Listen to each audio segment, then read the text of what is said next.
Namaste, my beautiful people, and welcome back to my channel. So today I have a little exercise for you. It's come to my attention that basically if you don't know the chakras just off top, it's a little bit hard to figure out, like, am I overactive? Am I underactive? Like, what steps do I need to take to balance it out? Like, you don't even know what steps you got to take to balance out, your whatever chakra you're working with, because you don't know if you have too much energy flow or not enough energy flow. And I also want to reiterate that it's not like a matter of having too much energy flow. You always want as much energy as possible flowing to these centers. But for example, I want as much energy flowing to my throat chakra as possible.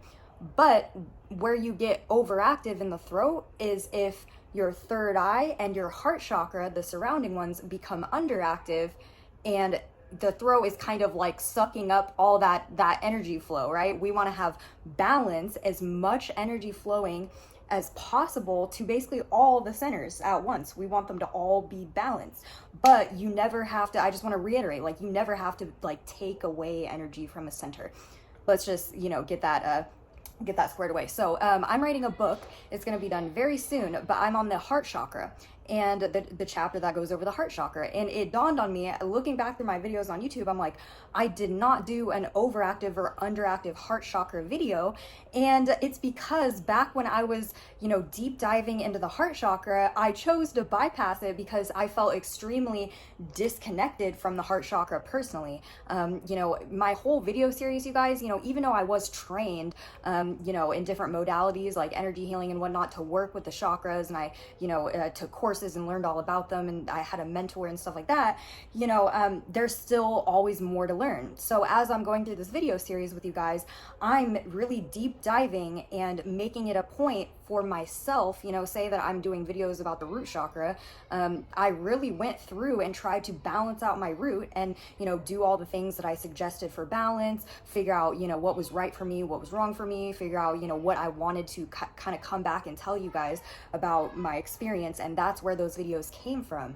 I'm learning with you guys. I'm growing with you guys, right?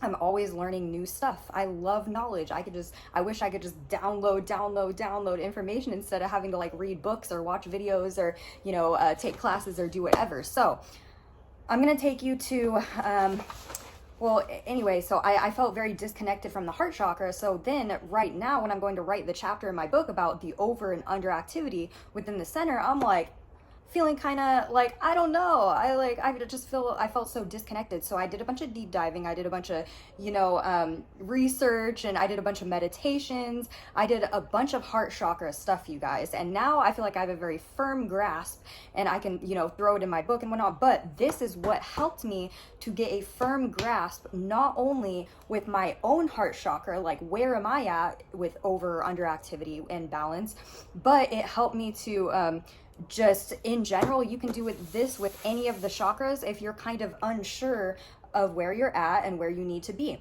And I made this little chart for you guys. So in the middle, we have balance.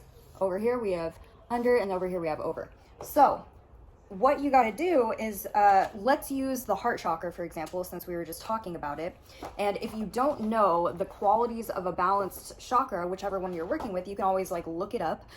So when we're going with the heart chakra, we're going to go with love. We're going to go with connection. We're going to go with healing. We're gonna go with, we'll just go with these. I'm using this as an example, right? You wanna write those qualities in there, excuse my messy 3-year-old handwriting, and think about these qualities. So what bad can come from you having too much love, too much overflow of love? You would think that's not really a bad thing, right? An overflow of love, but it can be a bad thing, you guys. You want balance because you might love another person to the point of your own detriment. Like you're sacrificing yourself. Think of that saying, like, you can't pour into others' cups if your cup is empty, right? Like you need to kind of cultivate that love, so you can pour it into other people's cups and they feel it. You can't, deplete yourself and your own energy to basically sacrifice it for other people. They're gonna feel that, and you're not gonna be as effective loving them because they feel that, and it's in the wrong vibration. It's like of you trying to people please or whatever, not being genuine, not being, you're just kind of giving it your all and not receiving anything in return, and that's not good. It depletes your health, it depletes your mental health, all the above. So for that, we're gonna write basically self-sacrifice. Self-sacrifice. That would be, oh God, my handwriting, you guys. That would be too much love energy, right? Now, we think about not enough loving energy flow. We think about somebody who is completely put off by love, like somebody who's like, I'm not, I don't even believe in love. I don't even think that there's a person out there for me. There's somebody that is going to not feel love to the point of their own detriment, right? So for underactive, we can just simply write, not able to receive love from others. Other people may be trying to show you love in their own ways or whatever, but you may be so closed off to love that you either don't feel it or you don't care or whatever, so not able to feel love, to accept love, however you want to put that. Okay, so that is one way. Do you see how that was kind of easy, right? Well, okay, we'll do another one. Connection. The heart chakra is all about like connection with another person or others in general or whatever, right? Feeling that connection between all of us, right? That's even why the heart chakra, people that have a balanced heart chakra can often like have a bond and connection with animals because they feel connected to them. They don't see themselves as like separate and whatnot. So we think about connection. What is a negative thing that can come from connection with other people? Now, let's think about too much connection energy. Well, I guess, you can prioritize your connections with other people to your own detriment. You can be only trying to go to all these social events, prioritizing connecting with others over, maybe your living situation. So maybe you can't pay your bills, maybe you're broke, maybe you just can't make any progress in life, all this stuff. You feel very stagnant with your, foundational structures, maybe because you are just out here socializing, connecting with others, and you are prioritizing that over other things that are important that we need to have balance of.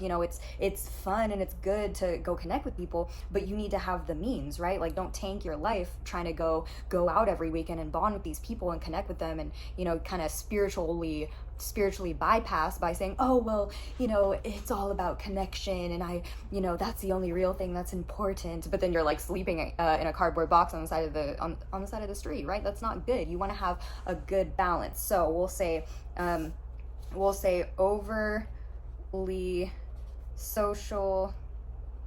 We'll just put overly social. You guys get my point, right? So that goes in the overactive. So when we think about connection and not having enough connection energy, okay, so this is going to be somebody who is completely similar to love, kind of closed off to any kind of connection with people, or they just don't make it a priority to like make the people that they love feel important, or they don't make a point to bond with the people that they love or they care about. They may even like take those people for granted, or whatever. Like, yeah, that there's love there, but who cares, right?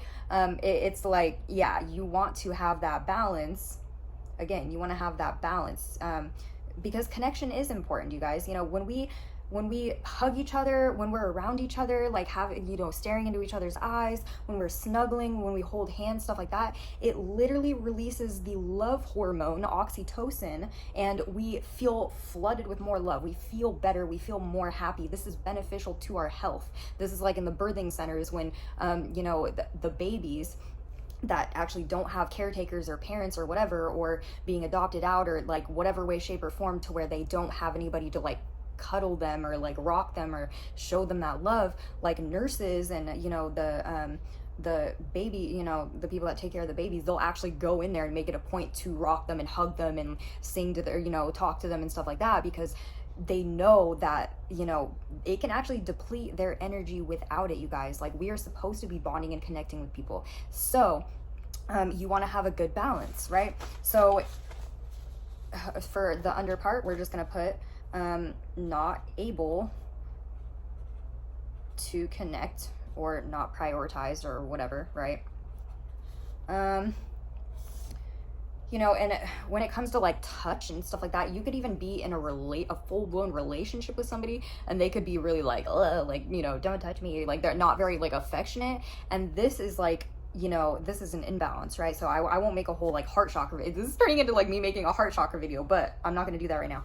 All right, so last but not least, I just kind of want you guys to get the hang of it, like what I'm getting at here, so you can apply it to your own deep diving and whatnot. So healing, you know, the heart chakra is very much about healing, right? Like if you are a healer, this energy comes down through your heart chakra out your palms. You know, also what I see is when people have a very balanced or strong heart chakra, they often, I'm doing it right now, they talk with their hands. Like their hands will speak and help them to like get that energy out. You know, the heart chakra also governs like our arms and our hands and whatnot, and so it's just very natural for that energy flow to just come out through our hands. And you know, if you feel any kind of like tingling or warmth or whatever in your hands, you know, like you might be a healer like me, right? So anyway, when we're talking about healing, when it comes to like overly having too much healing energy, right? This could look like a couple different things. This could look like you trying to like help and heal people, maybe like when they don't want you to. Maybe you're trying to give unsolicited advice. Maybe you're trying to, you know, if you discover all these energy healing modalities and you're very excited about them, but other people don't really understand yet or aren't into it or whatever, and you're like, no, I need to do energy healing on you because this is so important, blah, blah, blah, when they're kind of like, like put off by it, like not consenting. You know, that's kind of like what we're talking about, an over access of that like healing vibe, right? Yeah, like we'll write unsolicited healing. Unsolicited healing. Okay. I mean, there's a ton of ways that you can heal people, right? Like maybe you're a therapist and, you know, your family members, you're at your job, your therapy job all day counseling people and whatnot. And that's cool because they're coming to you. They asked you for help and they asked you for counsel and whatnot. And that's cool. But maybe like your family members are just kind of lost in their habitual stuff. They have their own stuff going on. They did not come to you for advice, but you're sitting here like, hey, like this is how you need to do this, or I think you should do this and blah, blah, blah. And they're like getting annoyed by you. Yeah, that's what we're talking about here. That would be overly healing. We want to have a balance. Did you ask for that advice? You know, if people come to you like, hey, I noticed you have all that YouTube channel about all the chakras and all the, you know, stuff like that. Like, what's that about? Like, what's that about? Can I like align my chakras or whatever? And you're like, oh, great, you asked for advice, let me give it to you. That's a great balance. That also helps you bond with people and connect with people. So when we talk about healing, not enough healing energy, we're talking about maybe you think like you can't ever heal anybody or you can't ever help anybody. You're like, I could never be of help to anybody. Like, I'm really just not a good person, or I really, you know, maybe you have low self-confidence. So you're like, I could never make a difference in anybody's life. It doesn't matter what I do. Like me, I couldn't affect anybody. I couldn't help somebody heal. I couldn't, you know, help them get out of a bad situation. Like nothing that I say to them is gonna be valuable to them, right? That's the kind of like underactive healing energy, right? So we'll put like disbelief in self, disbelief in healing. We'll put that. Okay, you guys, so that is gonna conclude my video. As you can see, my handwriting is messy, but as you can see, you can also just keep going. You can do this for any chakra you want, you know, like I won't go through the whole process like I just did, but you know, if you want to go for the root chakra, you can write safety, security, money. All right, safety, security, money, root chakra, right? Go through it. Think about what does it look like to have too much like overly safety, or overly safe, however you want to word it, right? If you're overly safe feeling, you know, you may be overly confident in situations where you need to be a little more precautious, right? You know, if you're overconfident, oh, I thought of something. Okay, like, you know, you got a crocodile in the water and you're like, you're like, oh, I love crocodiles. Animals love me. It's all good. I can, I'm going to go pet the crocodile. Like, I'm good with this. I'm, blah, blah, blah. That's overly confident. And guess what? The crocodile might bite your whole arm off. That would be like safety. Like, you have you have too much safety going on. You needed to take more precautions, right? That could be something that you write for overactive for safety for the root, right? You get my point. So you guys, that's my 2 cents on how you can help to discern whether you have overactivity and underactivity. Then you can start getting to the root of your problems. Then you can start doing some stuff to help balance out those centers. And I hope this is helpful, and I hope you all have an amazing day. If this was helpful in any way, shape, or form for you, I want you to hit that big thumbs up button. Also, go ahead and subscribe, because we talk about stuff like this all the time. I also have a whole playlist of videos about chakras. I also have like self-development, self-help videos. I'm also coming out with a book soon. Like I said, so much awesome stuff going on, you guys. If you want to connect, go ahead and type in the comments if you have any questions. If you have anything that you want to discuss in general, reach out. Let's connect. Heart chakra, right? Let's balance out that heart chakra. Healthy connection. All right, you guys. Talk to you next time.